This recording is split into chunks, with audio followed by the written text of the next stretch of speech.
इस कहानी का नाम है साये की सीख। एक छोटे से गांव के पुराने और आलीशान मकान में समीर नाम का एक 14 वर्ष का लड़का रहता था, जिसके जीवन में सब कुछ सामान्य था सिवाय उस डर के जो उसे अपने ही साये से लगता था। उसके कमरे के कोने में एक बहुत पुराना और नक्काशीदार आईना रखा हुआ था, जिसे देखकर समीर को हमेशा यह आभास होता था कि उसका साया उससे कुछ कहना चाहता है। वह साया सामान्य परछाइयों की तरह नहीं था, क्योंकि कभी-कभी जब समीर स्थिर खड़ा होता था तब भी वह साया आईने के भीतर हिलता डुलता दिखाई देता था। इस रहस्यमयी साये ने समीर की रातों की नींद और दिन का चैन छीन लिया था, क्योंकि उसे लगता था कि कोई अदृश्य शक्ति उसका पीछा कर रही है। समीर एक मेधावी छात्र था, लेकिन धीरे धीरे बुरी संगत और आलस के कारण उसका ध्यान पढ़ाई से हटने लगा था और वह अपने माता पिता से झूठ बोलने लगा था। एक दोपहर जब समीर ने अपनी कक्षा का टेस्ट छोड़कर दोस्तों के साथ घूमने की योजना बनाई और घर आकर झूठ बोला, तब पहली बार उस साये ने उसे आईने में जोर से टोका। आईने के भीतर से एक भारी और गूंजती हुई आवाज आई, जिसने समीर का नाम पुकारा और उसे उसकी कायरता के लिए धिक्कारा। समीर डर के मारे कांपने लगा और उसने तुरंत आईने को एक मोटी चादर से ढक दिया ताकि उसे वह भयानक मंजर दोबारा न देखना पड़े। अगले कुछ हफ्तों तक समीर ने आईने की तरफ देखा तक नहीं, लेकिन वह साया अब उसके सपनों में और दीवारों पर भी दिखाई देने लगा था। वह साया उसे तब टोकता था जब वह अपनी माँ से बदतमीजी करता था या जब वह अपने पिता के कठोर परिश्रम का अनादर करता था। समीर को लगने लगा कि वह मानसिक रूप से बीमार हो रहा है और यह साया उसे पागल कर देगा, क्योंकि उसकी टोकने की आदत बढ़ती जा रही थी। वह अपनी हर गलती को छुपाने की कोशिश करता था, लेकिन वह साया किसी न किसी तरह उसे उसके पापों का आईना दिखा ही देता था, जिससे समीर के मन में नफरत और डर घर कर गया। एक रात बहुत तेज बारिश हो रही थी और बिजली कड़कने के कारण घर की सारी बत्तियां गुल हो गई थी, जिससे वातावरण और भी डरावना हो गया था। समीर अपने कमरे में मोमबत्ती जलाकर बैठा था, तभी अचानक तेज हवा के झोंके से आईने पर ढकी हुई चादर नीचे गिर गई और साया फिर से प्रकट हो गया। इस बार साया पहले से कहीं ज्यादा विशाल और गहरा लग रहा था और उसकी आंखों में एक अजीब सी नाराजगी और उदासी साफ झलक रही थी।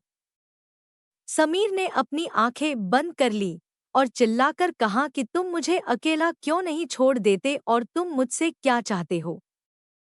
साये ने बहुत ही शांत लेकिन प्रभावशाली स्वर में जवाब दिया कि मैं तुमसे दूर नहीं जा सकता, क्योंकि मैं तुम्हारा ही एक हिस्सा हूँ, जिसे तुमने खुद से अलग कर दिया है।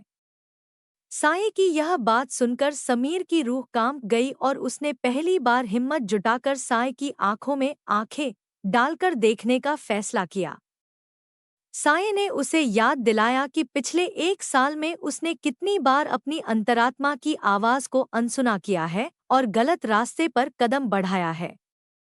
समीर को लगा जैसे उसका पूरा जीवन एक फिल्म की तरह आईने के भीतर चल रहा है, जिसमें वह केवल अपनी गलतियां देख पा रहा था। साये ने समीर को वह पल दिखाया जब उसने एक गरीब सहपाठी की मदद करने के बजाय उसका मजाक उड़ाया था और उसकी किताबें फाड़ दी थी। उस दृश्य को देखकर समीर की आंखों में आंसू आ गए, क्योंकि उसे उस वक्त अपनी गलती का जरा भी एहसास नहीं हुआ था, लेकिन आज वह बहुत बुरा महसूस कर रहा था। साये ने उसे बताया कि हर बार जब वह झूठ बोलता है तो उसके चरित्र पर एक काला धब्बा लग जाता है, जो धीरे धीरे उसे पूरी तरह निगल लेगा। समीर को समझ आने लगा कि यह साया उसे डरा नहीं रहा था, बल्कि उसे उस पतन से बचाने की कोशिश कर रहा था जिसकी ओर वह बढ़ रहा था।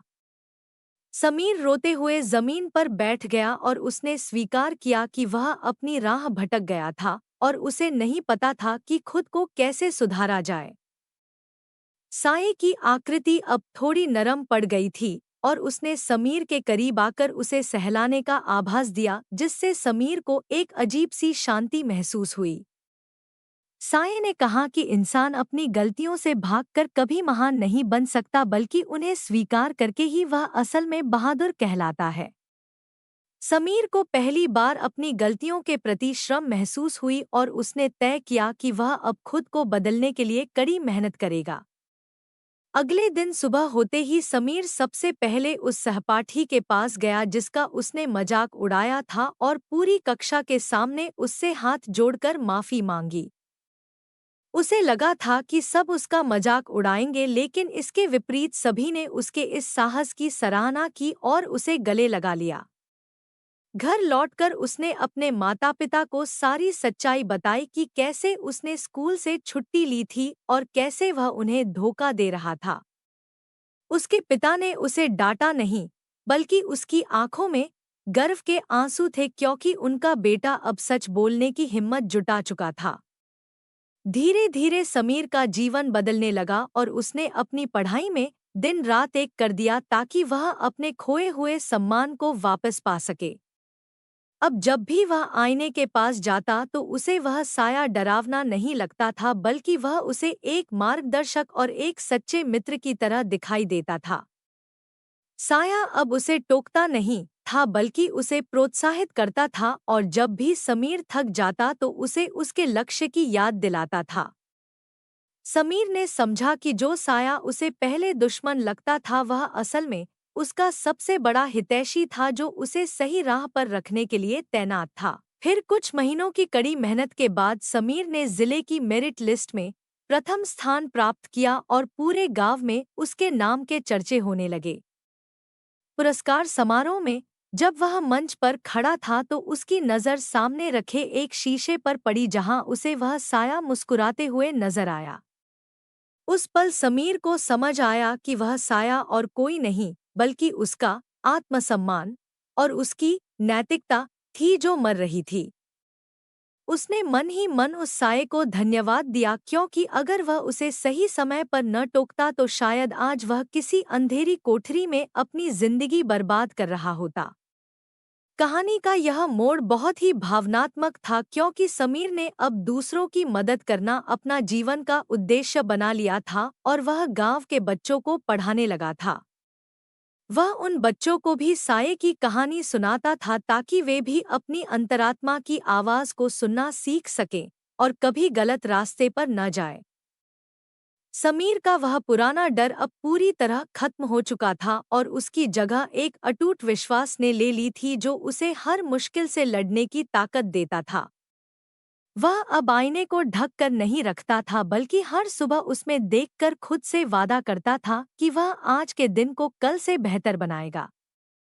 एक दिन समीर के जीवन में फिर से एक कठिन परीक्षा आई, जब उसे एक बड़ी कंपनी में नौकरी के लिए रिश्वत देने का प्रस्ताव मिला, जो उसके करियर को बहुत ऊंचा ले जा सकती थी।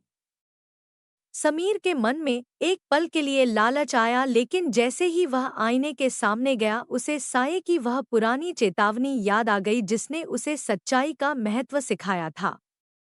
उसने तुरंत उस प्रस्ताव को ठुकरा दिया और अपनी ईमानदारी पर अडिग रहा, भले ही उसे कुछ समय के लिए आर्थिक तंगी का सामना करना पड़ा। साये ने उस रात आईने में चमकते हुए उसे सलाम किया, जैसे वह उसकी जीत का जश्न मना रहा हो। समीर अब एक अधेड़ उम्र का व्यक्ति बन चुका था और उसने समाज के लिए बहुत सारे महान कार्य किए थे, जिसके लिए उसे राष्ट्रीय पुरस्कार से सम्मानित किया गया। वह अपने पुराने घर के उसी कमरे में गया जहां वह आईना आज भी वैसा ही रखा हुआ था और उसकी चमक फीकी नहीं पड़ी थी। उसने आईने को छुआ और उसकी आंखों से कृतज्ञता के आंसू छलक पड़े, क्योंकि उसे अपनी पूरी जीवन यात्रा एक पल में याद आ गई। साया अब पूरी तरह से समीर के रूप में समाहित हो चुका था और अब आईने में केवल एक ही छवि दिखती थी, जो पूरी तरह से शुद्ध और निडर थी। इस कहानी की सबसे बड़ी सीख यह है कि हम अक्सर अपनी गलतियों को छुपाने के लिए हजारों झूठ बोलते हैं, लेकिन हमारे भीतर बैठा हुआ साया सब कुछ जानता है। वह साया हमें डराता नहीं है, बल्कि हमें उस आईने की तरह सच दिखाता है जिसे हम देखना नहीं चाहते, क्योंकि सच हमेशा कड़वा और चुनौतीपूर्ण होता है। यदि हम समय रहते अपने भीतर की उस आवाज को सुन ले, तो हम न केवल खुद को बर्बाद होने से बचा सकते हैं, बल्कि दूसरों के लिए भी प्रेरणा बन सकते हैं। समीर का डर उसके विकास की पहली सीढ़ी थी, जिसने उसे एक साधारण लड़के से एक महापुरुष बना दिया। अंत में समीर ने चैन की सांस ली और उसे एहसास हुआ कि जीवन की सबसे बड़ी जीत खुद पर विजय प्राप्त करना और अपनी कमियों को स्वीकार करना है। वह साया जो उसे टोकता था, वह वास्तव में ईश्वर का एक रूप था जो उसे गिरने से पहले ही थाम लेता था ताकि वह चोट न खाए। समीर की यह प्रेरक यात्रा हमें सिखाती है कि हमारे जीवन के सबसे डरावने अनुभव ही अक्सर हमें सबसे मूल्यवान सबक सिखाकर जाते हैं। आज समीर का वह साया पूरी दुनिया के लिए एक मिसाल बन चुका है कि कैसे एक इंसान अपनी बुराइयों को मारकर अपनी परछाई को ही अपना गुरु बना सकता है।